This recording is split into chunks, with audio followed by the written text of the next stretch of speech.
Bonjour à vous, bienvenue sur votre page de support l'émergence de l'entrepreneur. Je m'appelle Lucie, j'espère que vous allez très bien. Merci de me rejoindre sur cette page de support pour entrepreneurs. C'est un honneur pour moi de vous avoir ici. Je suppose que vous comprenez que pour qu'un entrepreneur soit au top de son succès, il faut absolument qu'il soit plus ou moins équilibré émotionnellement et psychologiquement pour que les choses marchent à son avantage, n'est-ce pas? Alors, bienvenue, et si vous êtes déjà un entrepreneur, tenez bon, et si c'est la toute première fois que vous arrivez ici, rassurez-vous de repartir sur la liste. Nous avons fait beaucoup de sujets de discussion avant votre arrivée, et si vous n'êtes pas encore entrepreneur, c'est pas grave, vous pouvez rester, vous êtes aussi le bienvenu, ou bien la bienvenue. C'est un honneur pour nous de vous avoir. Peut-être que vous êtes du genre à penser, ok, est-ce que l'entrepreneuriat c'est pour moi? Est-ce que c'est quelque chose que je vais faire? Oui, c'est possible pour tout le monde. Tout le monde peut devenir un très bon entrepreneur, assez efficace, qui a beaucoup de succès. Mais en même temps, c'est pas tout le monde qui le fera parce que ça demande de parfois oublier sa personne, ça demande de faire beaucoup de sacrifices, ça demande un travail dur, ça demande de parfois sacrifier le sommeil, parfois ça demande de sacrifier certains plaisirs pour pouvoir gagner à long terme. Et ça, c'est pas tout le monde qui a la volonté de le faire.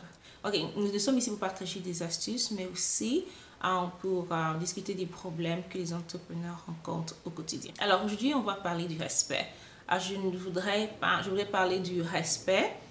Comment faire pour gagner le respect des autres, mais je crois qu'il y a un autre thème un peu plus approprié, plutôt mériter le respect des autres. Je crois que c'est le meilleur thème qu'il faut employer ici.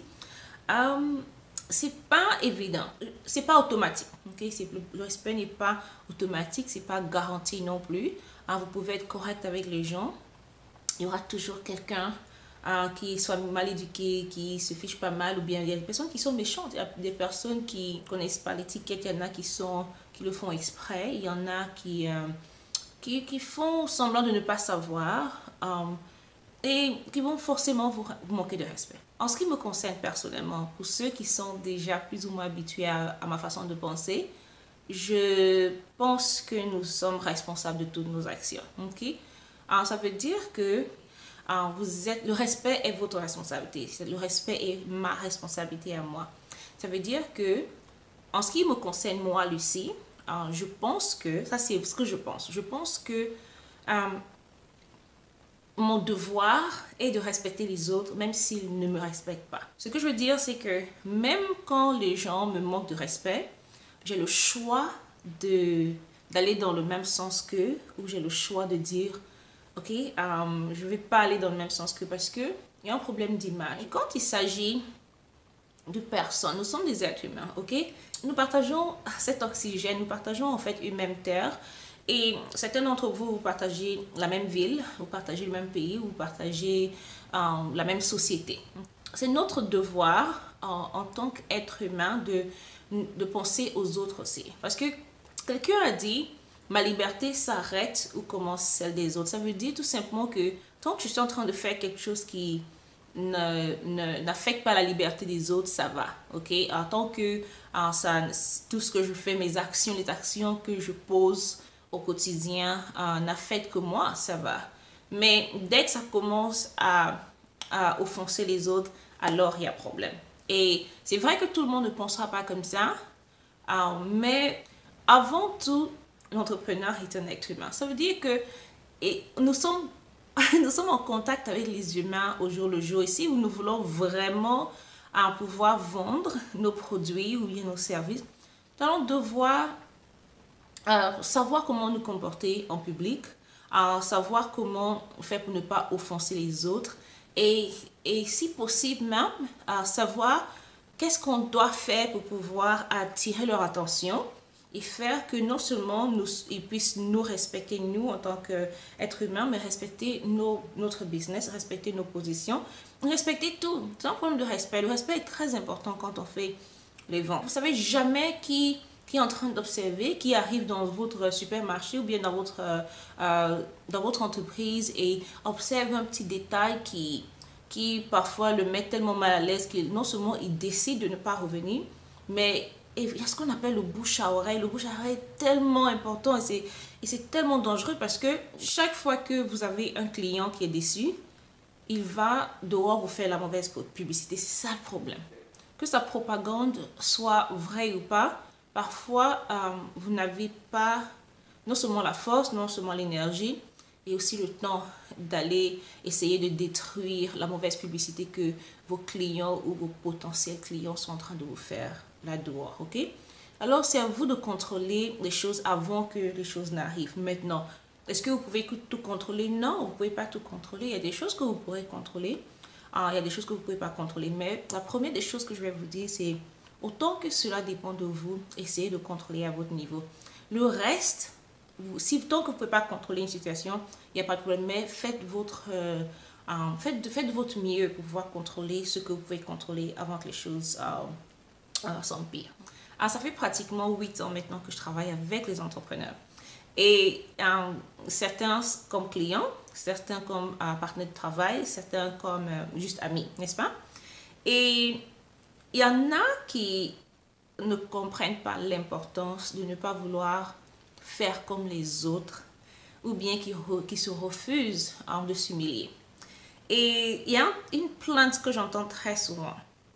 C'est « Ah ben Lucie, pourquoi est-ce que tu me demandes de respecter telle personne alors que la personne m'a manqué de respect? Ah ben si, je vais respecter seulement ceux qui me respectent. » Ou encore Lucie, mais tu sais, si quelqu'un me manque de respect, du tic au tac, moi je vais lui répondre du tic au tac. C'est bien beau, hein? C'est un choix. Vous savez, quand je dis c'est un choix qu'on fait. Et on n'est pas obligé de manquer de respect aux autres. Okay? C'est vrai que ça fait très mal. Surtout quand vous savez que le manque de respect de quelqu'un d'autre ne vient pas de vous et que ce n'est pas vous qui avez stimulé cette action. Ça fait très mal. Mais avant que je vous donne certaines idées de comment est-ce que vous pouvez faire pour pouvoir imposer plus ou moins le respect des autres et de votre clientèle et de vos partenaires de travail et de votre employeur même, ok? Si vous ne travaillez pas pour vous-même et vous avez un job, il faudrait que vous sachiez que chaque fois qu'une situation se pose, pensez à qui perd le plus, ok? C'est qui le perdant ici? Par exemple, si vous vous trouvez dans une situation où, même sur les réseaux sociaux par exemple, alors, si quelqu'un vous faites un post, par exemple, quelqu'un vient poster quelque chose de manière impolie, vous répondez ou bien vous ne répondez pas. Okay? Et si par exemple vous choisissez de répondre, qu'est-ce que vous faites? Quel est le genre de réponse que vous allez donner? Parce que n'oubliez pas que dès qu'un acte est posé, c'est votre image, c'est vous que vous représentez. Alors, si par exemple vous êtes en train de discuter avec des gens dans la rue, par exemple, et que quelqu'un vous manque de respect, qu'est-ce que vous faites? Sachez que tous les mots qui sortent de la bouche de quelqu'un d'autre représentent la personne. Okay? Si vous restez humble et si vous ne répondez pas forcément aux attaques ou bien aux injures des autres, vous gardez de la grandeur. Et c'est ce que beaucoup ne comprennent pas. Vous gardez une certaine hauteur, vous gardez une certaine grandeur et c'est ça qui est bien. C'est vrai que c'est difficile. Mais je vais vous challenger aujourd'hui.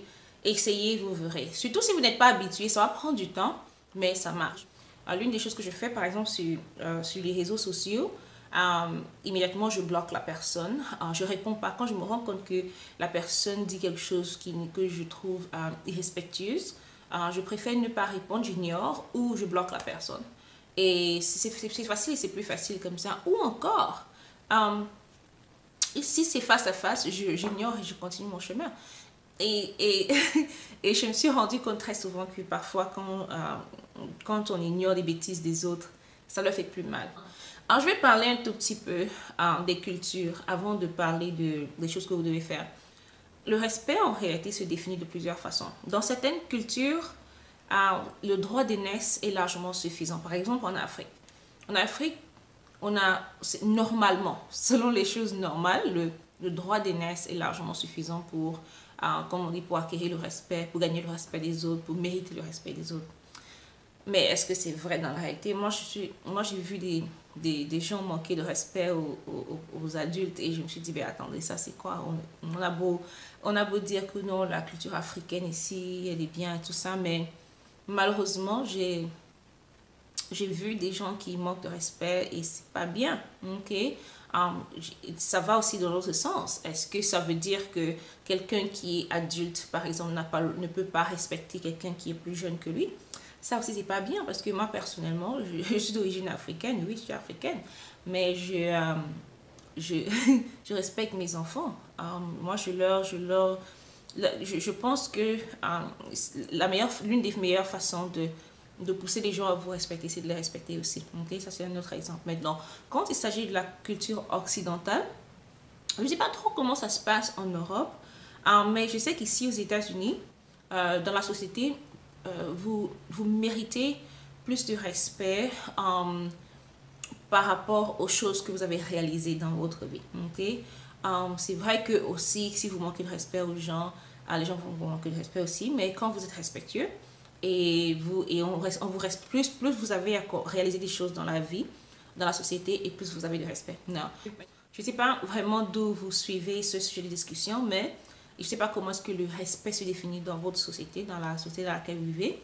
Mais il faut savoir que, en plus de la société dans laquelle vous vivez, et quelle que soit la définition du respect dans votre société à vous, il y a ce qu'on appelle certaines choses que dans toutes les sociétés qui sont plus ou moins unanimes dans toutes les sociétés, ok? Je vais parler un tout petit peu des choses qui peuvent affecter la façon dont vos clients ou bien vos partenaires de travail vous perçoivent plus ou moins, ok? Maintenant, la première des choses qui est extrêmement importante, c'est, vous savez, je me focalise sur vous, n'est-ce pas? On va se focaliser sur nous-mêmes en tant qu'entrepreneurs. La première des choses que vous devez faire, vous devez apprendre à soigner votre apparence. Est-ce que vous savez que les gens vous jugent en 5 secondes? 5 secondes, c'est largement suffisant. C'est largement suffisant pour que les gens sachent s'ils veulent vous accorder le bénéfice du doute ou pas. En général, c'est comme ça. Ça veut dire que quand vous êtes rentré en contact avec quelqu'un pour la première fois, la première des choses, c'est que rassurez-vous qu'ils ne vous connaissent pas, ils ne savent pas qui vous êtes. Ils ne savent pas si vous êtes un homme d'affaires qui peut négocier des contrats ou pas. Ils ne savent rien de tout ça. Ils ne vous connaissent même pas. Avant que vous n'ayez ouvert la bouche et que la personne regarde votre apparence, c'est fini. 5 secondes, c'est largement suffisant pour que quelqu'un se fasse une certaine idée dans leur tête. Maintenant, l'idée que la personne va se faire de vous n'est pas forcément vraie, mais c'est ce que vous leur avez offert, c'est ce que vous leur avez donné, c'est ce que vous leur accordez de croire et de penser à propos de vous. Je ne suis pas en train de demander d'aller dépenser des fortunes ou bien tout ce que vous avez comme argent pour pouvoir vous mettre bien. Je connais des gens qui peuvent se mettre bien avec juste un tout petit peu. On va commencer par des choses aussi simples que notre hygiène corporelle, la toilette, le style. Donc, ce qu'on enseigne aux enfants. Des trucs comme se brosser les dents, se brosser les cheveux, prendre une douche, mettre des vêtements propres. Des choses aussi simples que ça. Je vous promets que les gens regardent et ils observent. Ok? Et ça peut heurter, ça fait mal. Les cheveux peignés, par exemple, les cheveux brossés. Vous n'avez pas besoin de millions de dollars pour pouvoir faire des choses aussi simples. Je vous promets, moi personnellement, je refuse de faire des affaires avec un homme qui met le pantalon en dessous des fesses. Ok, quelqu'un qui met ça, c'est horrible, c'est terrible. Ça veut dire qu'il se respecte pas lui-même.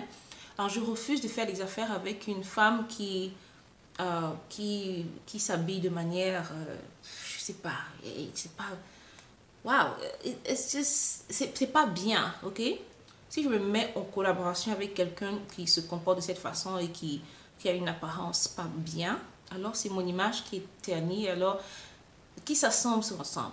Autre chose aussi, ce qui peut affecter la façon dont les gens vous voient, c'est si vous faites du sport ou pas. Est-ce que vous savez que quand vous faites du sport, n'est-ce pas? Quand vous faites du sport, ça améliore, l'exercice physique améliore votre physique. Ça améliore, juste parce que vous allez construire des muscles, et parce que votre peau va être un peu plus ferme, votre visage devient plus ou moins beau à regarder, ok? Ah, c'est fou ce que les petits détails comme ça marchent. Yeah. C'est vrai que je parle de sport tout le temps. Et il y a une dame, une gentille dame qui est en France, Colette, qui est coiffeuse, qui m'a justement fait la remarque. Elle m'a dit, mais Lucie, tu parles beaucoup de sport. Oui, c'est vrai. J'en parle parce que le sport change ma vie. J'en parle parce que ça fait une différence. Non seulement ça fait la différence physiquement sur mon corps, la façon dont mon corps est, et puis les filles, écoutez, vous savez, faites l'expérience. Quand vous commencez à faire du sport, votre corps s'affermit et vos robes vous vont mieux, n'est-ce pas? Vos robes vous tiennent mieux, vous pouvez vous permettre de vous mettre un certain genre de vêtements qui sont un peu plus classe et tout ça, n'est-ce pas? Et, et puis, écoutez, ça permet même d'économiser de l'argent parce que vous passez le temps à prendre du poids parce que vous ne prenez pas soin de vous, alors vous vous retrouvez en train de devoir acheter de nouveaux vêtements qui sont plus grands. Un de mes secrets, c'est que la majorité des gens qui me connaissent, ils savent que je fais beaucoup de sport.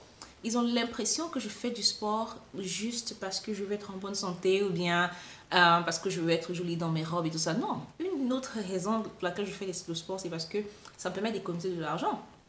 L'assurance santé coûte extrêmement cher dans ce pays. Et puis encore, quand je commence à prendre du poids, mes robes ne me vont plus. Alors, je n'ai pas envie d'aller acheter d'autres vêtements. Donc, qu'est-ce que je fais pour économiser de l'argent? Je préfère rester à une certaine taille parce que ça permet que toutes ces jolies robes que j'ai dans mon placard, je n'ai pas besoin d'acheter d'autres tous les ans parce que j'ai pris des formes. Vous comprenez? En fait, je vous donne mes secrets, mais c'est vrai. Hein? C'est vrai, c'est comme ça que je pense. Faire du sport et manger sain, ça demande la discipline. Quand vous rencontrez quelqu'un qui fait du sport et qui mange bien et qui est en bonne santé, ça montre quelque part par défaut que la personne est quelqu'un de très discipliné. Et c'est ça qui est important. C'est pas le physique qui est important. C'est pas ce que vous faites. C'est pas qui vous êtes qui est important. C'est le message derrière. Ce qu'il voit, c'est la discipline. C'est cette personne qui ne dort pas trop bien, qui ne se laisse pas aller aux petits dégâts juste parce que la personne est paresseuse. Et c'est ce genre de discipline qui impose le respect. Okay? La deuxième chose que je vais vous demander d'apprendre à faire, c'est apprendre à défendre qui vous êtes et ce que vous croyez, votre croyance, qui vous êtes. Et apprenez à vous exprimer dans l'authenticité. Ce que je veux dire, c'est quand vous êtes convaincu de quelque chose, ayez le courage d'être authentique et dire voici ce que je pense. Ok? Quand il s'agit d'une situation particulière, supposons par exemple que vous êtes en train de faire une conversation avec quelqu'un et qu'il y a un problème qui se pose. Est-ce que vous avez le courage de donner votre point de vue? Est-ce que vous avez le courage de donner votre opinion? Même si ce n'est pas forcément accepté des autres, même si vous avez peur, n'ayez pas peur d'être jugé. Et même si vous jugez, au moins vous avez eu l'honnêteté et la franchise de dire ce que vous pensez. Ça, c'est très important. Okay? Et comme je dis, si vous le faites en réalité dans le respect et l'humilité, je vous promets que les gens vont vous écouter. Parce que la raison pour laquelle les gens se sentent un peu sur la défensive et qui n'ont pas envie de parler, en général, c'est que parfois quand vous donnez votre opinion, vous le faites avec agressivité ou bien vous le faites avec manque de respect. Si vous ne respectez pas les autres, ils ne vont pas vous respecter. Maintenant, il y a un autre point ici, c'est éviter de faire ce qu'on appelle le commérage. Si vous voulez vous faire respecter, s'il vous plaît, ne parlez pas des autres. Parlez pas des autres. Si vous parlez des autres, parlez en bien ou bien taisez-vous. C'est quelque chose que j'ai appris avec le temps. Quand j'ai commencé à me faire violence et dire, ok Lucie, arrête si par exemple je ne suis pas contente de ce que quelqu'un a fait, au lieu de m'adresser à quelqu'un d'autre, je préfère aller voir la personne et je lui dis, ou bien je dis rien du tout.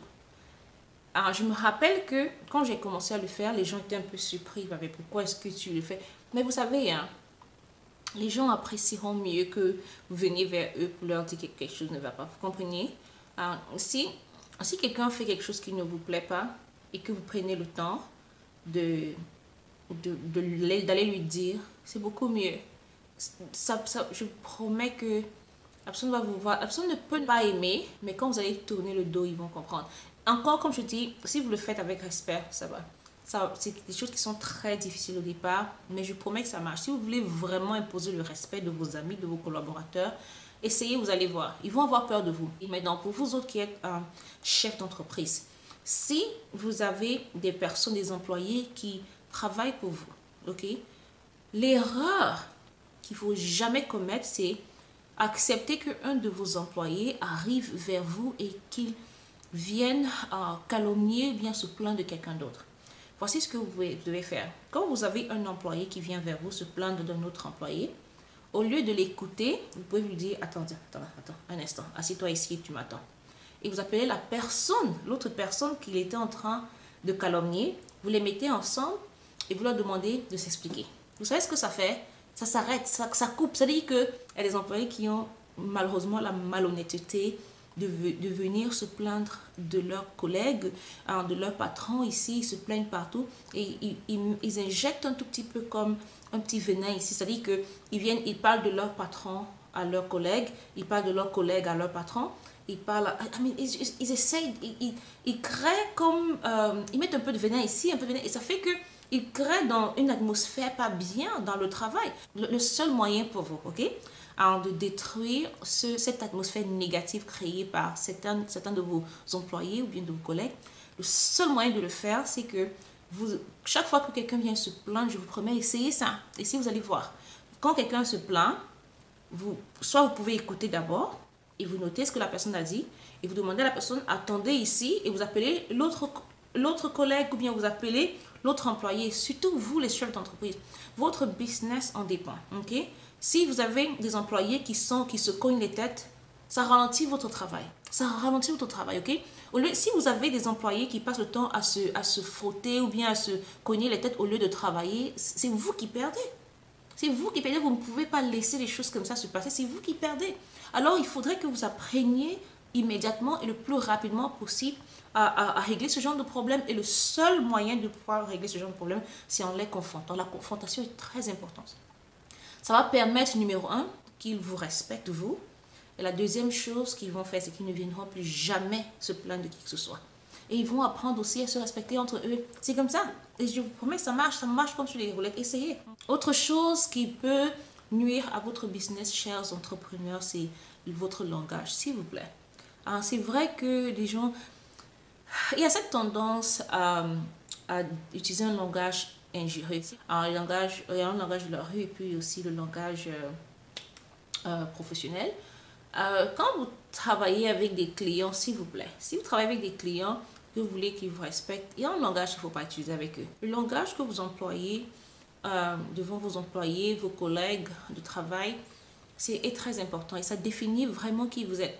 Et si vous avez peur qu'on dise oh, ben, vous voulez faire semblant d'être quelqu'un d'autre, et puis quoi? Qu'est-ce que ça fait? On s'en fout. Écoutez, vous demandez à personne la permission d'être une personne meilleure. Vous n'avez pas besoin de demander à vos collègues, à vos employés ou bien quoi, de la permission de devenir quelqu'un de bien et quelqu'un de respectueux. Okay?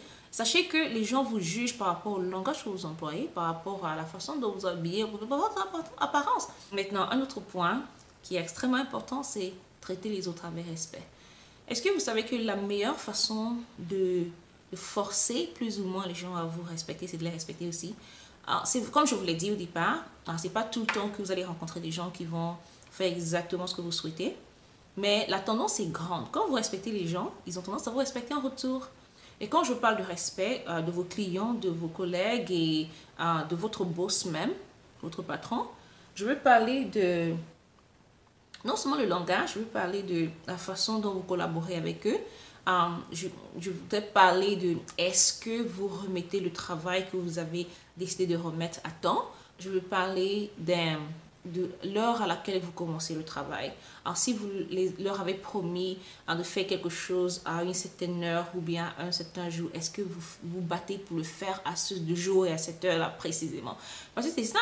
Si vous donnez rendez-vous à un client, par exemple à 9 heures, soyez là à 9 heures. Si vous êtes supposé ouvrir votre magasin ou bien votre entreprise à 10 heures et que vous ouvrez à 11 heures, ça veut dire que non seulement vous ne vous respectez pas vous, mais vous ne respectez pas votre clientèle. Et c'est pas bien. Ça laisse un goût amer dans les expériences. Et comme je vous l'ai dit au départ, les expériences sont personnelles. Et si quelqu'un est déçu de votre prestation, il va aller se plaindre ailleurs ou bien il va aller vous faire de la mauvaise publicité et à la fin, c'est vous qui perdez. Ce sont des petits détails qui n'ont l'air de rien, mais qui peuvent soit vous faire beaucoup de bien si vous respectez ces règles plus ou moins, ou vous faire plus de mal dans le long terme. Ok, il faut faire très attention. Alors, quand vous avez un client qui vous manque de respect, vous n'êtes pas obligé de le répondre. Ça m'arrive d'avoir des gens que je refuse de servir, pas parce que ils ne pouvaient pas me payer, mais parce que ils m'ont manqué de respect. Si je le regarde droit dans les yeux, je lui dis carrément, ok, je crois qu'on va s'arrêter ici et on ne travaille pas ensemble. Mais c'est aussi simple que ça. Je ne suis pas obligée de lui manquer de respect, je ne suis pas obligée de crier, je ne suis pas obligée de l'insulter. Alors je le dis de manière très douce, mais très ferme. Et c'est cette fermeté-là qui est importante, surtout quand on est une femme en affaires. Il y a ce genre une certaine conception, une certaine perception des femmes, malheureusement, hein, qui est très triste. Ok, les gens ont tendance à manquer de respect aux femmes, surtout dans le milieu francophone. C'est dommage, c'est triste. Le milieu francophone doit vraiment faire des efforts quand il s'agit du respect de la femme. Certains hommes diront, ah ben, oh mais c'est parce qu'elle s'est mal habillée ou bien parce que... Mais moi, je connais des cas, par exemple moi-même, je connais des cas où je suis bien habillée, je suis correcte, je suis polie avec les gens, mais certains hommes réussissent à me manquer de respect. Et par exemple, je ne sais pas, j'ai reçu des messages pas très bien. Il y a des hommes, par exemple, qui ont osé m'envoyer des messages dans la boîte privée pour dire des trucs du genre « Ah ben, tu es belle, tu es jolie, tout ça. » Je n'ai pas besoin de savoir ça, je le sais. Si vous voulez vous faire respecter, voici une des choses que je fais et ça marche très bien. Il y a des gens qui vous font des compliments de manière publique, ok? Quand ils le font de manière publique, c'est super parce que au moins dans ce cas, tout le monde voit ça. Mais quand quelqu'un vous envoie un message en boîte inbox pour vous dire Madame, vous êtes jolie et tout ça, mais il ne faut pas accepter ça. Surtout quand c'est des hommes. Je leur dis, écoutez, si vous voulez me faire un compliment public, par exemple, vous voulez me dire, ok, ah mais madame, vous êtes très jolie, vous avez une belle robe, vous êtes très belle. Si vous voulez le dire, je suis d'accord, c'est pas faux, c'est vrai que je suis une très belle femme, je le sais.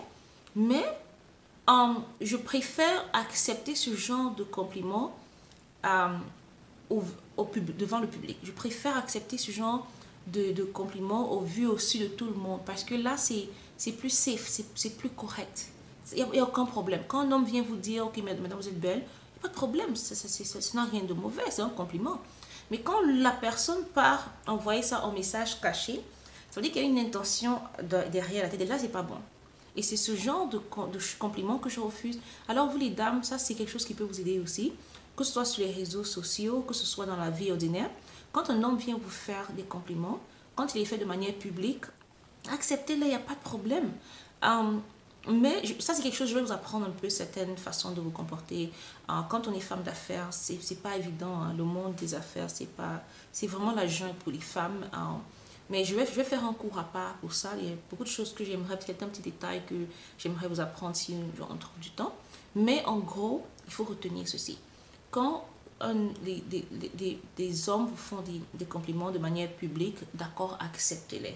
Mais quand ils viennent, que ce soit dans votre message, que ce soit par email, que ce soit par message caché, ou bien que ce soit quand quelqu'un se cache pour vous faire des compliments, alors n'acceptez pas. Alors il faut leur dire immédiatement, non, non. Il y a un autre point qui est extrêmement important, c'est, s'il vous plaît, quand vous donnez votre parole, essayez de la respecter. Okay?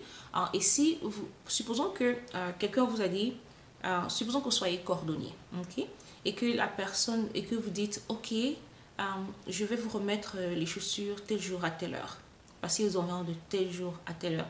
Si vous vous rendez compte, aujourd'hui il y a des téléphones, s'il vous plaît. Il y a des téléphones, aujourd'hui il y a un moyen de communication. Si vous vous rendez compte que le temps passe et que vous n'allez pas pouvoir remettre le travail à temps, s'il vous plaît, passez un coup de fil. Prenez la peine de prendre le numéro de téléphone de vos clients. Les petits détails comme ça font une différence terrible. Que vous soyez couturier, que vous soyez cordonnier, ou bien que vous travaillez vous avez un bureau où vous livrez des services aux gens, s'il vous plaît. Quand vous commencez un projet pour un client, rassurez-vous que vous prenez toujours le numéro de téléphone de la personne. Et si vous vous rendez compte que vous êtes à court de temps et vous n'êtes pas sûr que vous avez fini le travail à temps, s'il vous plaît, envoyez un texte, appelez la personne, excusez-vous et dites, je ne suis pas sûre de pouvoir finir ce travail à temps. S'il vous plaît, est-ce que vous pouvez me donner encore un jour de plus? Vous pouvez me donner un après-midi de plus? Les détails comme ça, je vous promets que ça fait une grande différence. Utilisez votre téléphone pour non seulement faire de l'argent, mais garder de très bonnes relations avec vos clients. Ça va vous faire beaucoup de bien, je vous promets. Ça va vous faire beaucoup de bien. Et rappelez-vous que votre client, c'est votre meilleure publicité. Si vous faites un mauvais travail, ils vont aller vous salir dehors. Parce que vous ne savez pas qui est dans le cercle de cette personne, il y a un genre d'erreur que vous ne pouvez pas faire. Un autre point qui est aussi très important, c'est pour que les gens vous respectent dans votre travail, c'est faites votre travail bien, ok? Ne travaillez pas dans la médiocrité. Battez-vous pour donner le meilleur de vous. Battez-vous non seulement pour finir votre travail à temps, mais battez-vous pour vous offrir un travail ou une prestation de qualité à vos clients. Waouh! J'insiste là-dessus tout le temps. C'est quelque chose que je dis à mes clients tout le temps. Ceux que je coach et que je mentor ici, je leur dis, écoutez, faites attention. Si vous faites du bon travail et vous offrez vos services ou bien vos produits dans le temps qu'il faut, les gens vont vous respecter. Okay? On n'est pas parfait. Mais je vous promets que quand vous faites de votre mieux, les gens le sentent. Ils le ressentent dans la façon dont vous les servez. Ils le ressentent dans la façon dont vous vous occupez d'eux. Ils le ressentent dans la façon dont vous les servez en général. Okay? Rappelez-vous que en tant qu'entrepreneur, vous êtes au service des autres. Nous sommes au service des autres. Nous sommes des entrepreneurs. Nous créons des emplois. Nous sommes au service de la population. Nous sommes au service de la majorité. Ce que les gens ne veulent pas faire, nous voulons le faire. Pendant que les gens se plaignent, murmurent et tout ça par rapport aux problèmes que la société a, parce que la société aura toujours des problèmes, qu'est-ce que nous on fait aux entrepreneurs? On cherche des solutions et on applique ces solutions. Et on leur vend ces solutions. Okay? Donc, c'est ça. Okay? J'espère que c'est compris. Il y a beaucoup d'autres moyens que je peux partager avec vous pour pouvoir vous aider à faire une différence et à vous faire respecter par votre clientèle, par vos partenaires de travail, par votre employeur, par vos collègues de travail, tout ça. C'est juste que, comme je dis, je ne veux pas que ces vidéos soient trop longues. Mais avant de partir, je vais vous donner un petit bonus. Et ce bonus-ci, c'est vrai que, comme je vous ai dit au départ, vous pouvez faire tout ce que vous faites bien. Il y aura toujours des gens qui vont vous manquer de respect. Alors, est-ce que vous êtes obligé de leur manquer de respect? Non. Est-ce que vous êtes obligé de faire comme eux? Non, parce que, écoutez, c'est votre image à vous. Si vous voulez vraiment créer un impact dans la vie des autres, vous allez être obligé de vous humilier un tout petit peu parfois. Est-ce que vous humilier veut dire que les gens doivent marcher sur vous? Non. Mais est-ce que ça veut dire que vous pouvez vous faire respecter? Oui, absolument. Alors, c'est ça qui fait la différence. Et vous pouvez vraiment créer cette différence. Le plus important, c'est l'impact que vous créez. L'impact que vous créez dans la vie des gens. Et si vous réussissez à créer un impact vraiment solide, il y a des gens qui vous courront après. Il y aura des gens qui diront, je préfère aller acheter chez telle personne, je préfère aller prendre les services de telle personne. Okay? Alors ça, c'est le plus important. Ceci dit, merci infiniment pour votre présence sur cette page cette semaine, une fois de plus. N'oubliez pas de partager cette vidéo avec d'autres personnes. Nous avons de très jeunes entrepreneurs francophones qui veulent savoir comment ça se passe. Parfois, ils n'ont pas l'information ou bien parfois le cadre dans lequel ils sont ne leur permet pas de grandir, de mûrir et de devenir de meilleurs entrepreneurs. Alors, si vous et moi, nous nous serrons la main, nous nous tenons la main, ensemble, on va pouvoir aider, soutenir, encourager et fortifier la majorité des entrepreneurs. Alors, si vous avez des questions, posez-les en dessous et dès que j'ai une minute, je répondrai à vos questions. Merci une fois de plus et à très bientôt. Au revoir.